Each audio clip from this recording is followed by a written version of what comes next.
ಮಂಜು chocolates ತಗೊಳಕ್ ಹೋಗ್ತಿದ್ದಾನೆ. ಮಂಜು, ಏನಿದು? ನಿನ್ನೆ ಯಾವಾಗ ನೋಡಿದ್ರೇನು ನಿನ್ ಬಾಯಲ್ಲಿ ಚಾಕ್ಲೇಟ್ಸ್ ಇದೆ. ಯಾಕೆ, ನನಗೆ ಚಾಕ್ಲೇಟ್ಸ್ ತುಂಬಾ ಇಷ್ಟ ಅಂತ ನಿನ್ಗೆ ಗೊತ್ತಿಲ್ವಾ? ಅದಕ್ಕೆ ಒಂದು ದಿವಸ ಇಷ್ಟೊಂದು ಚಾಕ್ಲೇಟ್ಸ್ ತಿಂತೀಯಾ? ಮೆತ್ತಿಗೆ ಹೇಳು ರಾಣಿ, ಅಮ್ಮಗೆ ಕೇಳಿಸ್ತೆ. ಮಂಜು, ಚಾಕ್ಲೇಟ್ಸ್ ತಿನ್ನೋದು ತಪ್ಪಲ್ಲ, ಆದ್ರೆ ಯಾವಾಗ್ಲೂ ಚಾಕ್ಲೇಟ್ಸ್ ತಿಂತಾನೇ ಇರೋದು ತಪ್ಪು.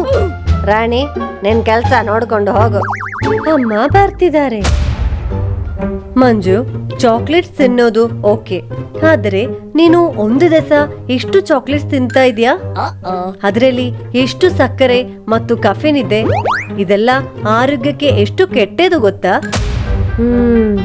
ನಾನ್ ಹೇಳ್ತಿರೋದು ನಿನ್ಗೆ ಅರ್ಥ ಆಗ್ತಿದೆ ಅಂತ ಅನ್ಕೊಳ್ತೀನಿ. ಸರಿಮ್ಮ, ಅರ್ಥ ಆಯ್ತು, ಸಾರಿ.